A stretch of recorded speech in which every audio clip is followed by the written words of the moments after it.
Welcome to How to Talk to Kids About Anything with Dr. Robyn Silverman, a podcast loaded with practical tips, powerful scripts, personal stories, and simple steps to make even the toughest conversations easier. So get ready to get the information you need to make the impact you want from someone you trust, your friend, parenting expert, Dr. Robyn Silverman. Hello and welcome to How to Talk to Kids About Anything, where we give you the tips, scripts, stories, and steps to make even the toughest conversations easier. I'm so thrilled to be your host, Dr. Robyn Silverman, child and teen development specialist, author, and speaker, and most importantly, parent of two great kids who give me the opportunity to love, learn, and grow every single day, whether I want to or not. Believe me, I get it. It's not always easy. And as you know by now, we're in this together, and we have some wonderful people helping us along the way. So who wants more information about how to give the talk to their kids? You know the one, the sex talk. This is one of those conversations that often makes us squirm in our seats, and yet we really have to have it. And we're not just talking about body mechanics here. We're talking anatomy, relationships, consent, porn, intimacy, privacy. There's a lot more to the sex talk than intercourse. But of course, we're going to talk about that too. And remember, while you may not be talking to your kids about sex yet, you'll need to talk about it at some point. Believe me, you will. And likely sooner than later, no matter what your family values are and what you personally think your child should or shouldn't be doing. And for those who have already been in the thick of it, congratulations to you. Perhaps you've already had a discussion about privacy, your child's body, or sex itself. Remember, it's never one big talk, but a series of little ones, especially when it comes to this topic. So this podcast is going to help you give 1, 2, 3 extra nuggets that you may not have thought of yet when the topic comes up again. And this is a touchy topic, so I'm really thrilled to have our guest on today. Our guest is Dina Alexander.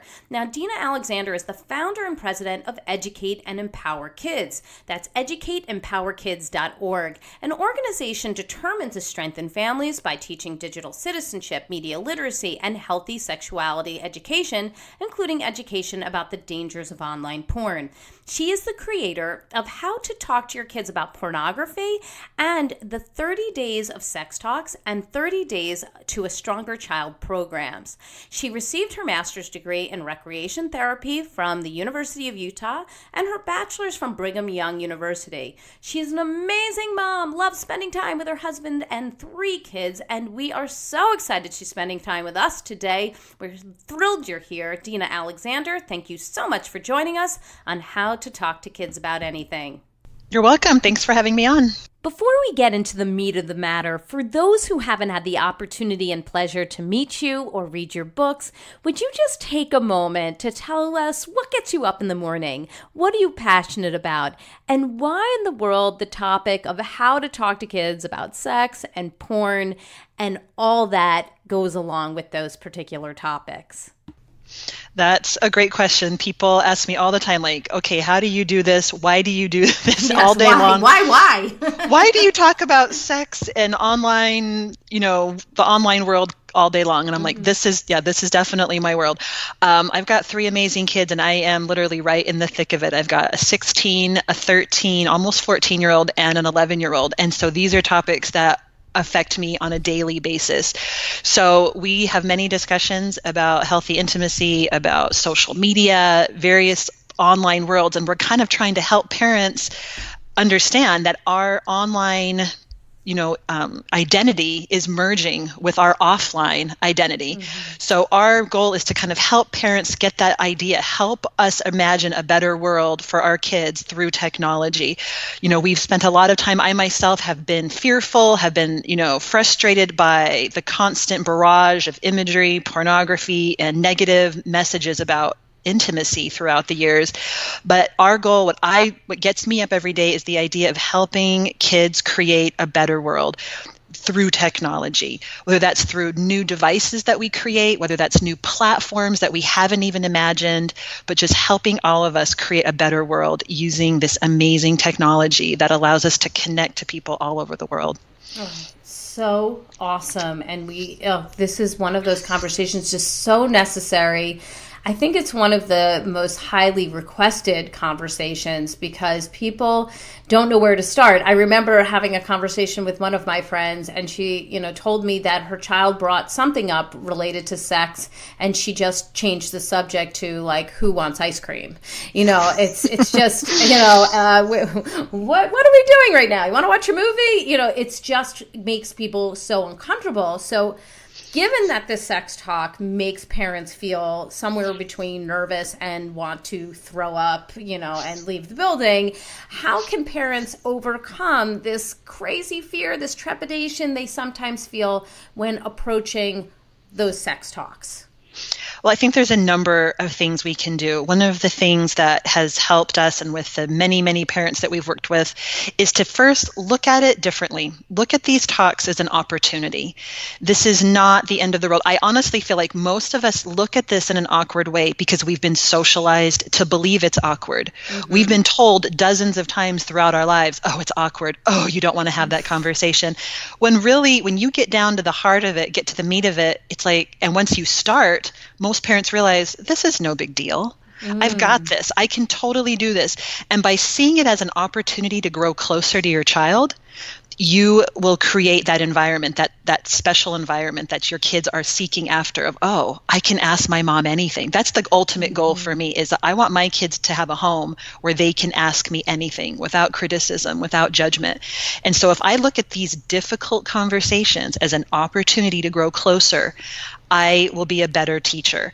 If I can help them understand, when I approach difficult topics with my kids, I'm letting them know that one, I'm a source, and two, that I care about them enough to talk about these things. When they will tell you story after story of their friends' parents who will not talk about these things, and I don't want to be that parent. I want to be the parent that they can ask me anything. I also find that it's really important for us to analyze what is making us so fearful. Usually when I have parents that talk to me about what they're fearful of, now don't get me wrong, some of us have had sexual abuse in our past. And 1 in 4 women, 1 in 5 men have had something terrible happen to them. And so they have some very real experience, some very real fears. So we need to take the time to go, okay, what am I really scared about? Is it the topic of the actual intercourse? Is it talking about predators? Is it talking about anatomy? So I would say take 10 minutes to go, what am I scared about here? We have a lot of parents who feel like they're going to be taking their child's innocence if they talk about these things. And I say that is garbage. This is about empowering your child with knowledge. Knowledge and information does not steal innocence. Coming across traumatic imagery online, being faced with a predator when they are not prepared, these are traumatic things, not giving them the tools to deal with those things.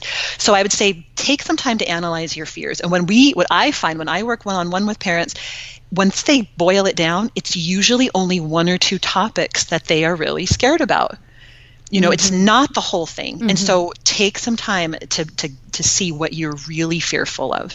I know that parents often tell me that they feel if they broach this type of subject with their kids, that they feel like their kids are going to go run out and do it, or their kids are going to feel that by talking about it, it's giving them permission to go ahead and find out more information from whatever source they want because the door has been opened. So how do you deal with that particular fear? That is a great question because we have that a lot. People think that, I'm going to create curiosity. I'm going to create this monster. I frankly do not believe that. I feel like the curiosity is there no matter what. And there is nothing wrong with curiosity. Curiosity is a healthy thing. It is part of our biology. It is what keeps us alive. It is what keeps us changing, growing, developing, learning new things. So we need to embrace the idea of curiosity. So that, I think, is the first part of that battle. Secondly, I think you need to kind of help them frame where to put their curiosity so that you are going to say, you know what, when you have a question, please come and talk to me. Let them know there are a lot of misleading and very wrong messages out there, not just from other friends, because yes, most of their wrong information is not most, but a lot of their information that's incorrect is going to come on the playground from somebody on the bus, other peers. But a lot of those misleading messages are going to come from different online sources. So we need to direct them and help them know, well, where is a good place? What is a good book to read? What is help them know where the best places for information. And that should lead back to you most of the time, that you are a source of information. That's why we talk to parents about, hey, you be the first source. Yes, right. You don't want to wait till when I was a new mom, I was always told, wait till your child asks you about sex. Mm-hmm. Don't bring it up first. And I just don't believe that anymore. Mm-hmm. When people are handing their 2 and 3-year-olds a tablet to play on with no internet blocks on it, they're going to be exposed to something. We have to start these conversations early. And when we start those conversations early, we're letting them know, hey, I'm the source. I am a source of honest information. I am a source that is going to answer your questions, compassionately and kindly. That's when our kids are going to come back to us with other really great questions.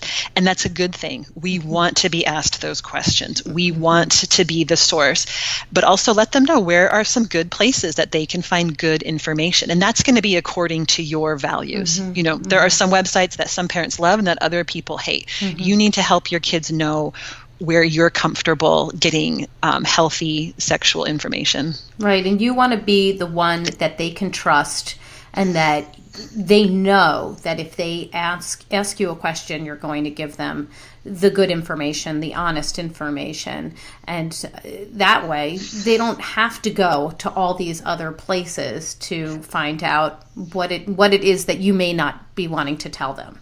Exactly. And I don't believe in saying, oh, I'll tell you when you're older. Right. That to me is a disaster. Yes. If my child is old enough to ask it, then I'm going to answer their question for sure. There was, a couple years ago, I was having a conversation with a friend of mine about Monica Lewinsky. She had just given a TED Talk. Oh, it's so good. It was a great talk about how she was the first person to be cyberbullied. Mm-hmm. And so at the time he was 9 years old, my son was behind me and I didn't realize it. And I said the word oral sex, and he said, "What's oral sex?" And I knew my older son didn't know either. So I said, okay, well, let's go talk about it. I didn't say, I'll tell you when you're older. Mm-hmm. And this wasn't like a conversation that I was like, yay, I can't wait to talk to my 9-year-old about oral sex. But I was so grateful that he was coming to me and asking me. So I had that conversation, really simple, explained what oral sex was. And then this child is the one that always asks the amazing questions. He then said, what other types of sex are there? Mm-hmm. And I almost started laughing. And so I told him it, and I was like, that is that child. Of course, he is going to ask me the amazing questions. So I told them about anal sex. Mm-hmm. That was not planned. That was not in my day that I had planned, but it was an easy conversation to have because we had already talked about so many other things.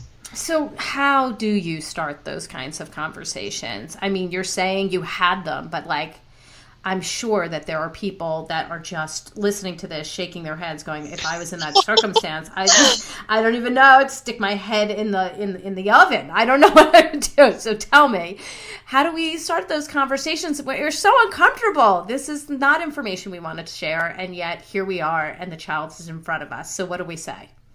Well, I think it helps me that, I had started with other conversations first. So remember, we're going to start the conversation, and I'm going to start with what I am comfortable with. Okay. So maybe a parent is not comfortable starting right with penis and vagina, or is not comfortable talking about anal sex. You don't start there then. Then you start where you're comfortable. Maybe you're comfortable talking about just how amazing our bodies are and all the amazing things our bodies can do. Maybe you have a child that's 3, 4, 5 years old. You're going to start there. Mm-hmm. Your body is so amazing, and it's so amazing that it's worth protecting. And this is how we protect it. And so maybe we're going to have a conversation about clothing. I wear certain clothing in the summer, and I wear certain clothing in the winter to protect my body. And then I might have I'm going to add another layer on where I'm going to talk about, this is where I don't want anybody to touch me. Maybe I'm going to have that conversation about why my body is special. And if anyone does touch me in a part that, where my bathing suit covers, that you are going to come and talk to mom or dad or a trusted adult. And then you're going to have a conversation too about who are the adults that we trust. Right there, that's 5 conversations, that again should only be a few minutes long. I'm not going to plan a 20-minute discussion.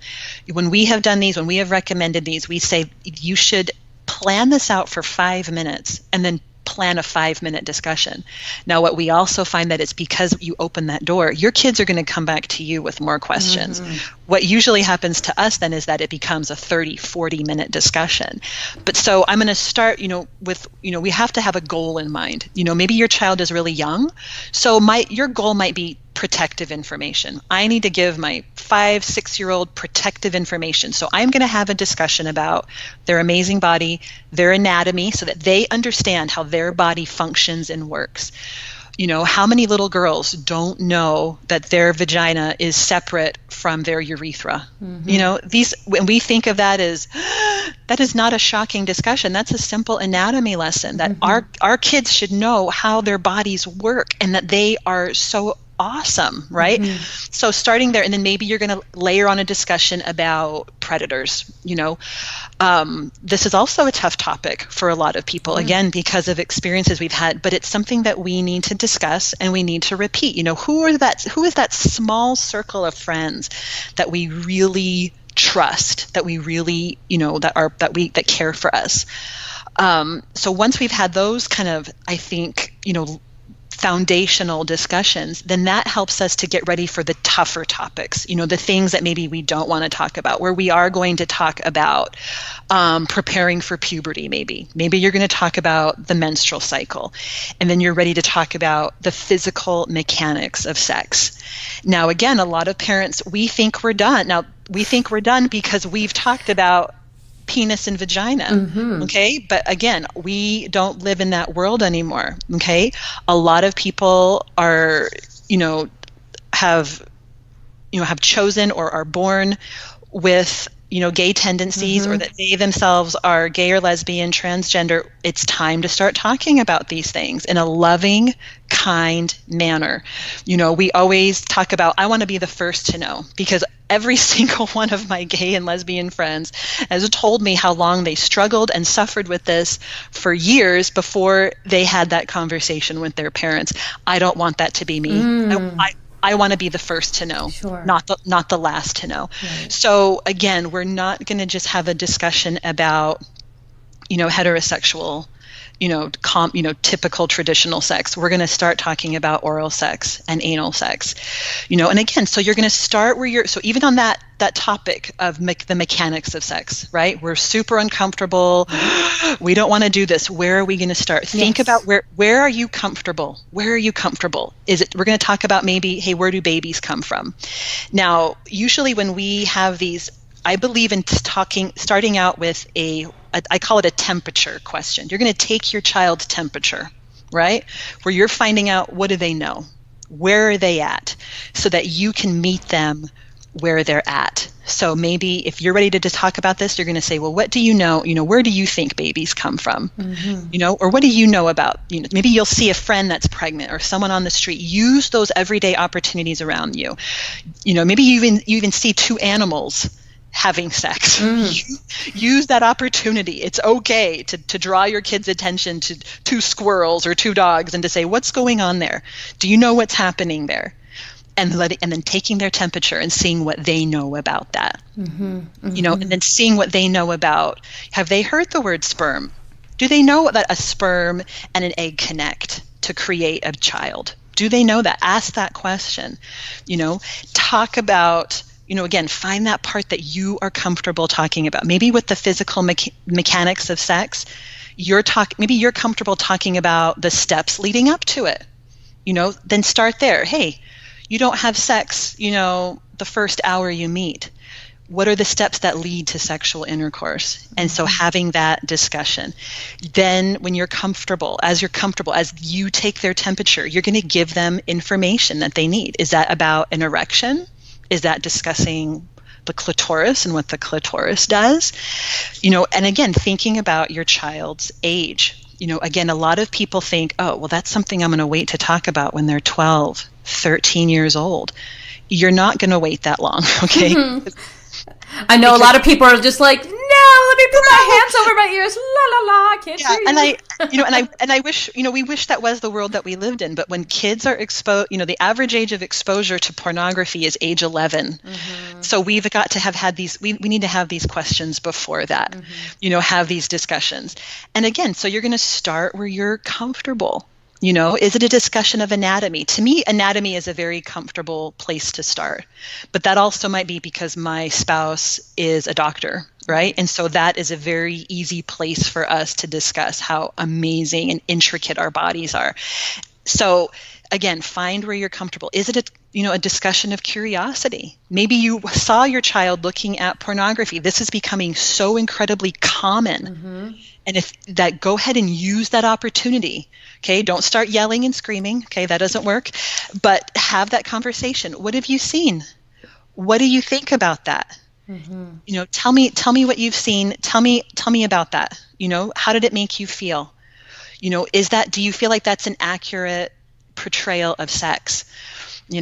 So again, use those everyday opportunities and start with that temperature question. What have you seen? What do you know about this? I also really like starting with something simple of just, hey, I was reading about this. I saw this on television. My friend was telling me about this, especially when it comes to conversations about sexting, social media, or maybe it's about STDs or masturbation. These are things that I usually will say, hey, I've read this. I heard about this. What have you been hearing? What did the kids at school say about this? Mm-hmm. And that's usually just a good temperature, a good starting place for those conversations. So if a child asks, where do babies come from, for example, and, you've already told them that, there's a baby inside the mother's belly, as we usually say when the kids are really tiny, mm-hmm. and now they've kind of moved up to the conversation of, but how does it get in there in the first place? So that's a pretty young question to ask. Yeah. I would say. I mean, child might be kindergarten. And it's a very common question. That's a very common question. How did the semen, because we'll talk about, the semen fertilizes the egg. And again, that's a temperature statement. Right. You say that, and then some kids will go, oh, okay, thanks, and they'll walk away. A lot of kids will go, wait, well, how did the sperm get to the egg? Right. And where did the sperm come from? Where did the sperm come from? And then, hey, that's where, this is your opportunity. Remember, we're not going to be scared. We're going to look at this as, this is the opportunity.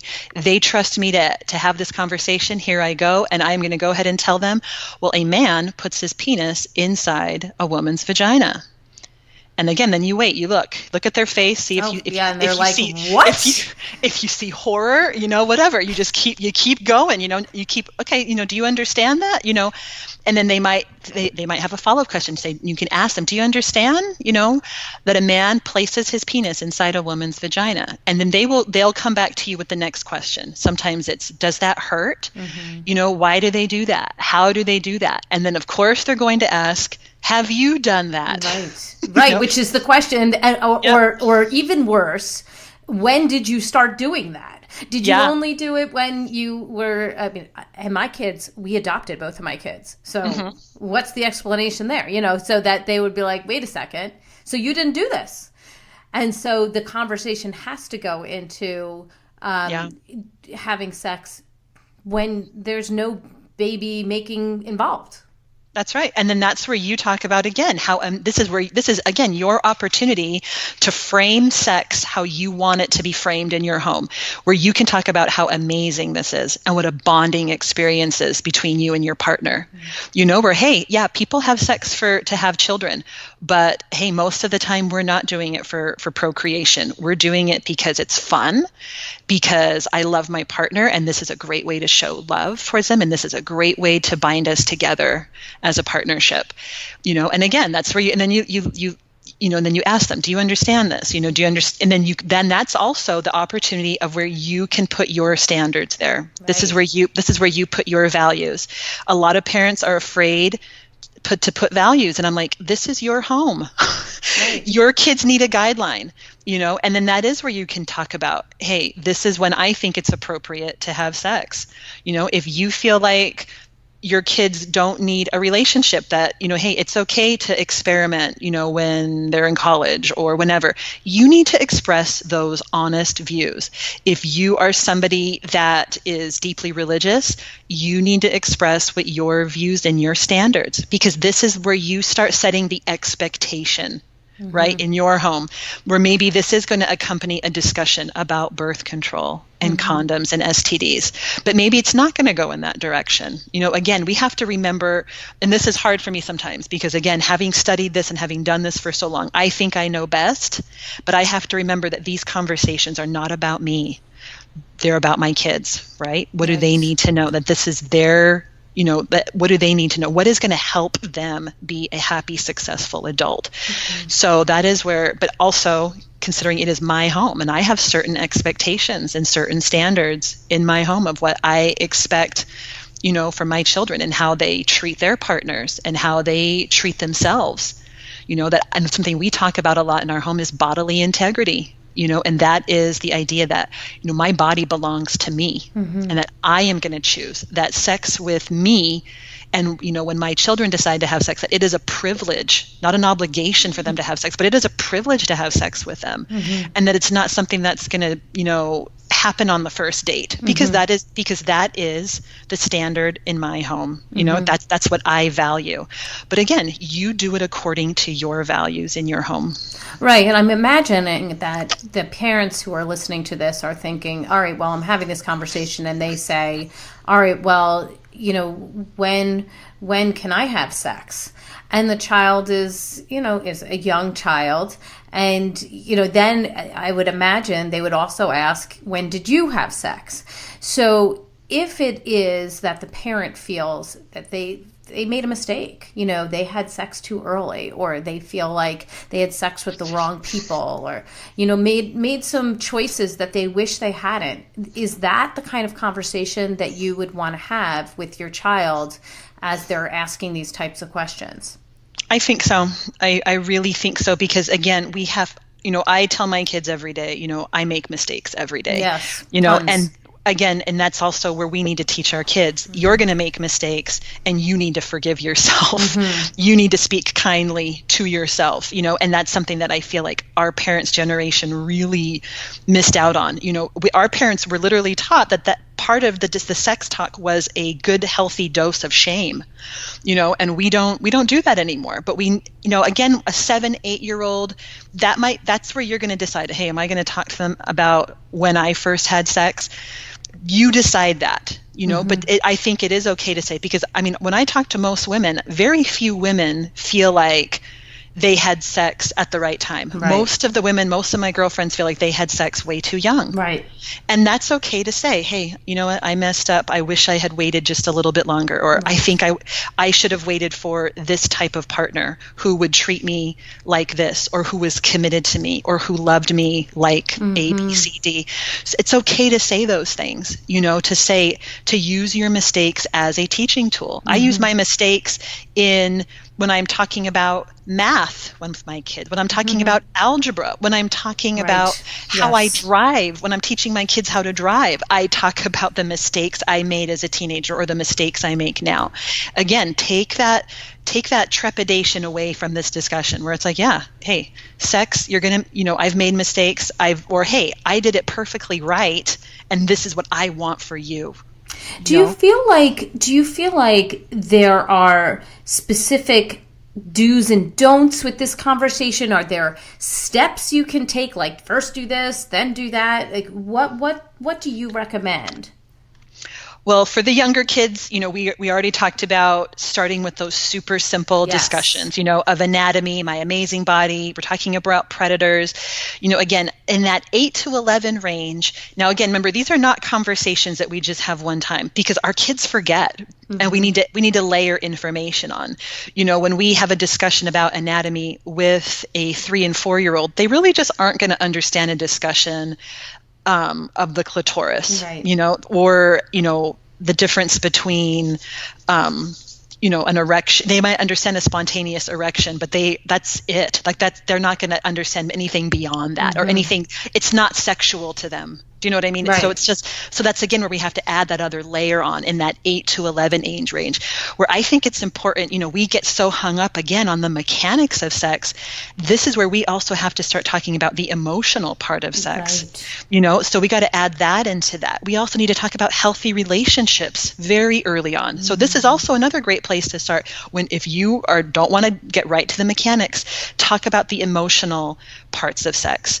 Talk about what a healthy relationship looks like, not just what an unhealthy relationship. We see unhealthy relationships every single day on television over and over again, shoved down our throats. So we need to model and discuss healthy relationships. This is also where we're going to start talking about masturbation.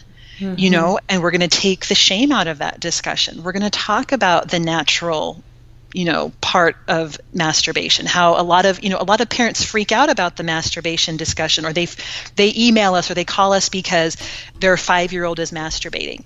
And I think, again, they don't understand that it's not sexual for that child. They're not necessarily trying to achieve orgasm. They're just feeling good. They're self-soothing. They're exploring their body.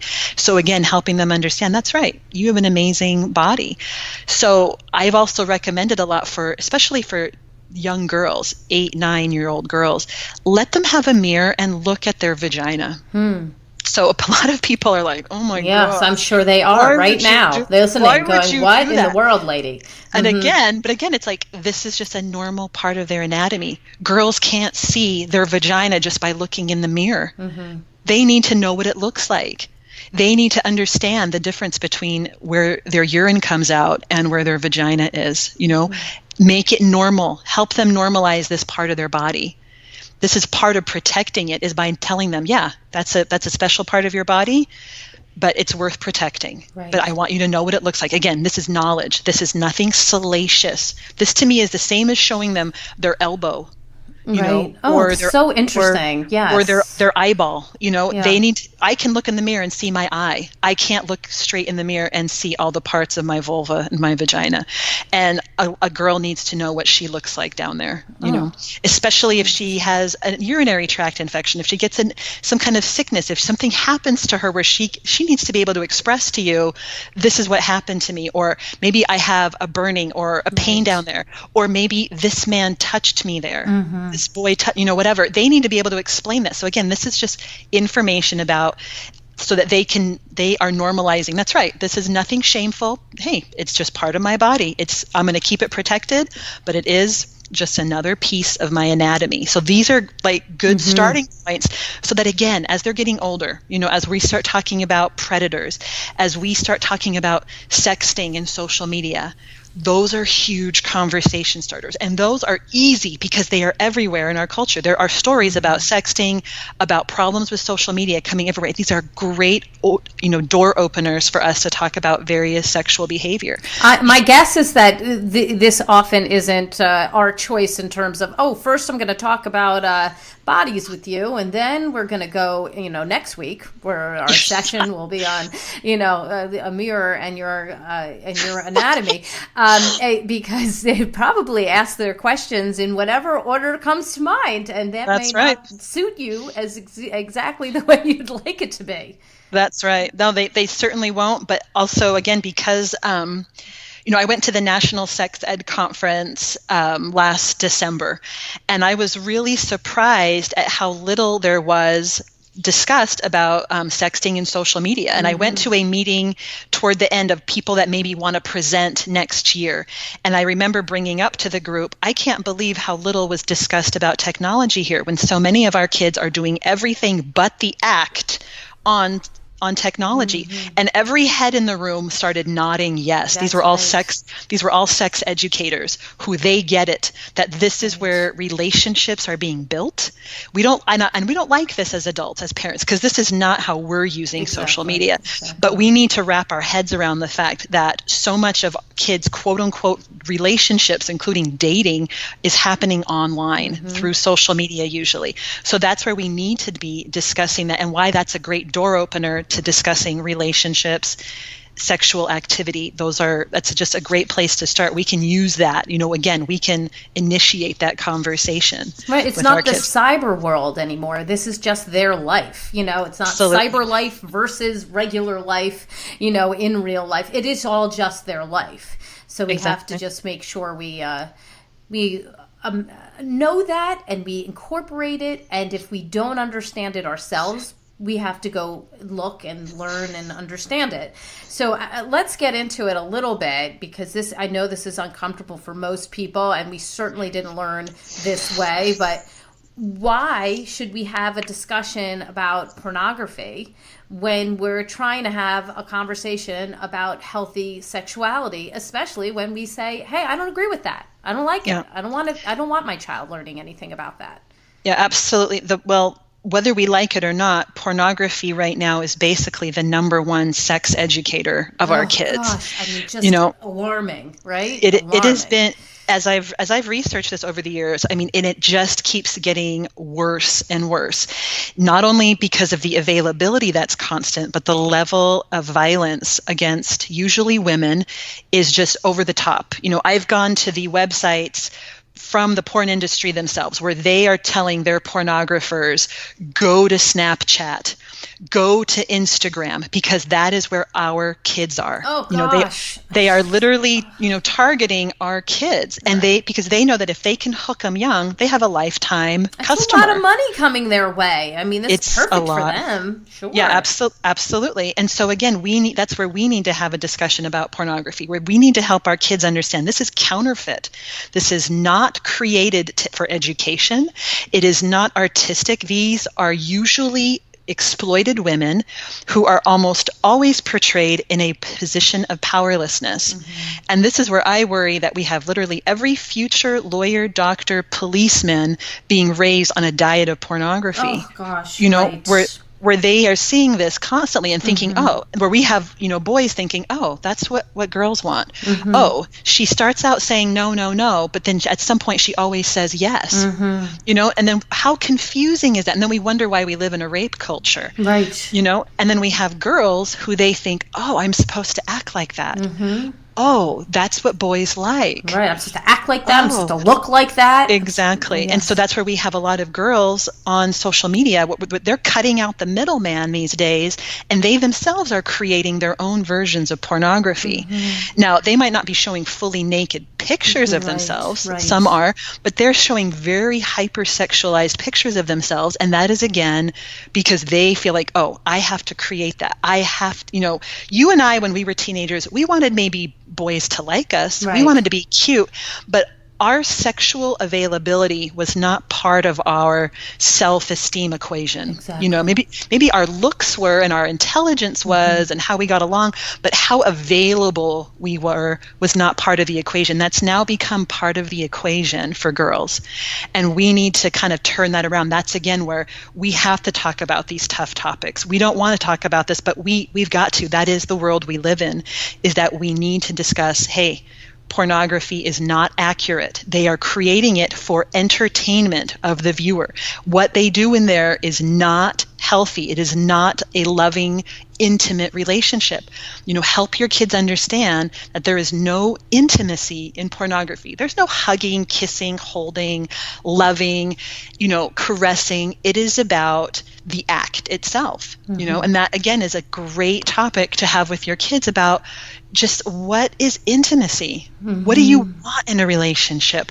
What is amazing? Help them dream and think about these amazing, healthy, the relationship that they deserve in their future. Oh, I think this is so important what you're talking about, and I know it's uncomfortable, but I can even imagine, having a conversation where you feel comfortable, which is, just talking about what is out there. There are there are things out there that don't represent what we're talking about here, what you said you've wanted in a relationship, what you see us having in our relationship, and just starting there and then bringing it into, and you're going to see this, and this is on your computer that you might use if you use it in this way, and your friends' houses. And this is what I would want you to do if you were at your friend's house and this came up. What would you say if that happened? So that you can start bringing that into a real life situation for them. Because perhaps when you talk about it sort of out there,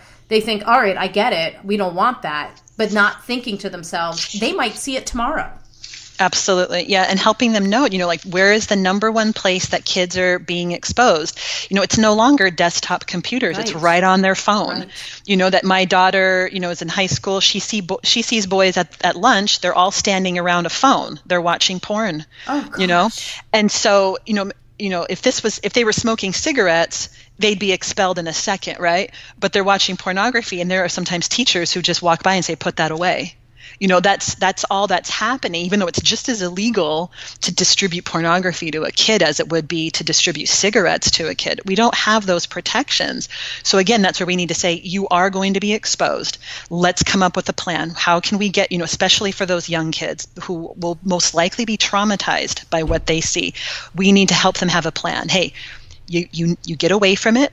You come and talk to me about it. You let me know what you've seen, and we will discuss it, because again, they need to deconstruct that image. That's part of kind of like taking away the shame and taking away that trauma of, especially when they're young, right. But also helping them avoid it. Okay, hey, how can we avoid it? What should we do if someone on the school bus has it? What should we do if it is a group of friends? Help your kids come up with a plan that the two of you are comfortable with, that parent and child feel good about. How do we deal with when we are exposed to porn? Right. And I love that you underscored that we need to make sure we're talking to our kids about it if it already has happened, that they can come to us and they're not going to get in trouble for it.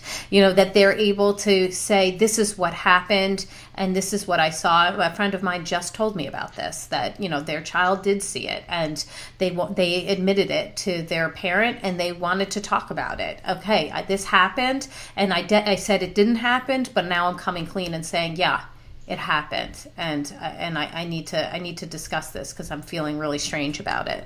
Yeah, exactly. Yeah, it can be really hard for a kid because they can be simultaneously traumatized and aroused. Mm-hmm. How confusing is that for the undeveloped brain, right. of a child and preteen?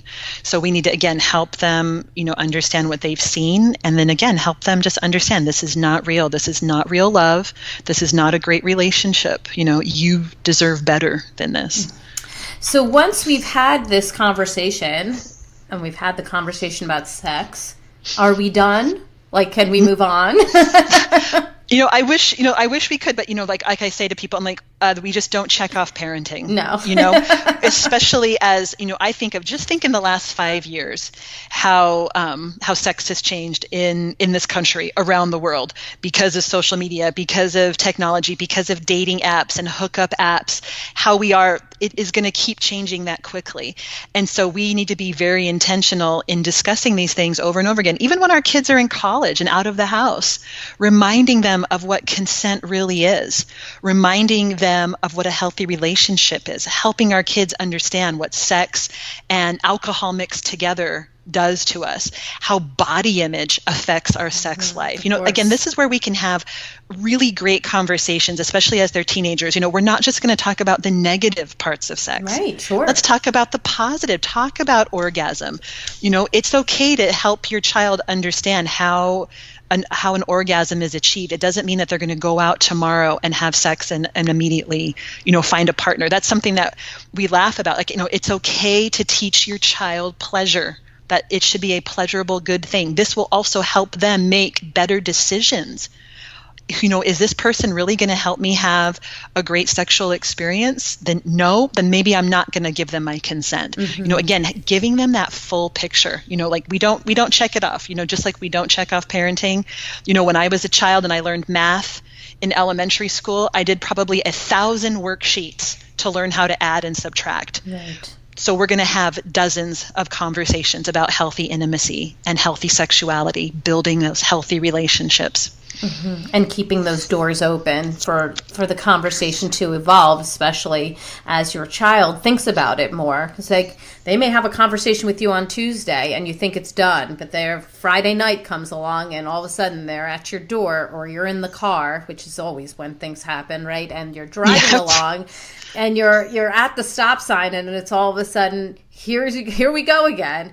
Let's have a conversation about sex or porn or sexting or what they saw on the bus. Yeah, exactly. And that's, again, because you've had some of these other basic conversations, that's where they know they can ask you and talk to you. And that is a good thing. I think that's, again, where we have to kind of remember, that's right. They're asking me. They're not asking their friends. They're not asking the neighbor. I get to be the source on this. Look at this as an opportunity. This is an opportunity to grow closer with your child by talking about these topics, letting them know you can handle these topics, that you can handle other tough topics, that you can handle the discussion about divorce, about terrorism, about death. Mm-hmm. You can handle this, that they can ask you anything. I love that. So now it's time for the top tip of the day. If you had one tip that you would want these parents to follow, these educators to follow, what would you say is the top takeaway you'd want them to leave this podcast with? Ooh, that's a tough one. I know. Because there's a lot of, I would say, have a goal. Have a goal in these discussions. Is it that you want to protect your kids? Is it that you want them to build a healthy relationship? Think about that big picture before you go into these discussions. Don't just kind of go, okay, well, I heard on this podcast I need to talk about porn, so I'm going to talk about porn. Think about, again, like, what is your big picture? Do you want them to understand how amazing they are? Do you want them to understand they are worthy of an absolutely amazing relationship? Mm-hmm. Have a goal, because that will guide each of these discussions. Awesome. I want them to understand this so that they know this big goal, that they understand this about themselves. Awesome. So have a goal. Awesome. Have a goal. And what's nice about the goal is, and the big picture is, all right, well, my goal is not I'm going to feel uncomfortable and awkward and this is going to be a painful discussion. You have a really positive goal, and going into it feeling like, all right, I want my child to feel good about herself or himself. I want my child to have good relationships. Now you feel like more on purpose, and you don't have to worry so much about how awkward you feel. Absolutely. Be positive. I always say, I don't remember a thing my mother taught me about sex, but I remember that she talked about it like this. And so I knew whatever she said about that, it was a very positive thing, and that I wanted to have a good sex life someday, and that was, even though they talked, you do not have sex outside of marriage. I mean, they were very specific, very conservative, but they were so positive about it that I was like, oh, this is going to be an amazing thing. Like, so that helped me. And I'm like, we got to be positive, and we got to remember, it's not about me. It's not about my awkwardness. When they ask me an uncomfortable question, I'm still going to answer it very matter-of-factly. I am not going to be embarrassed, because my embarrassment will make them feel like there's something embarrassing or shameful about this topic. Well, bravo to your mother. I mean, that's pretty awesome that she was so progressive that she was able to at least say that. And that she was feeling so positive about sex, even though she put parameters around it. Like, that's exactly. Really great. Yeah. Give us the resource of the week. So how do people get more information about you? What would you want them to read? Where should they go to get more information? So our website, educateempowerkids.org, has a ton of resources. We have our books available there. We have 30 Days of Sex Talks for ages 3 to 7, 8 to 11, and 12 plus. It's 3 different books. They have tons of conversation starters. They're a starting point that allow parents to kind of direct the conversation in a way that they feel comfortable. Right on the front page of our website, too, we have what's called the Question of the Week, and you can submit questions to us that we can answer, because if you have that question, 100 other parents have the same true. question. So I think that's a great resource. We have another series that we've just started called Don't Freak Out. And that is where we are going to be where we cover tough topics. The first one that we put on a few weeks ago was called Girls Look at Porn Too. That it's no longer just a boy issue. We're going to be talking about masturbation for younger kids and older kids, for girls and for boys coming up, because we tend to freak out more with girls. And I have a theory about that. So that's going to be coming around soon. So that's a great series. Our books are also all available on Amazon. So we have the How to Talk to Your Kids About Pornography, and also the 30 Days to a Stronger Child. So those are some of our great resources. Well, thank you so very much, Dina. I mean, I feel like I've learned a lot just listening to you talk, and I have a 6 and an 8-year-old. So these conversations are happening, and you're actually prompting me to have additional conversations with them that I think I may have been dragging my feet on a little bit, if I'm being honest. And I'm hopefully I have some company out there who also feel the same way. But I just want to thank you. You've provided us so much important information about this particular topic that parents often dread and clearly don't need to. And you've made it a little bit easier. So many thank yous. I love what you said about being the source, the trusted source for your kids, and making sure they have the right information, the honest information, and that they can come to you at any time. So thank you.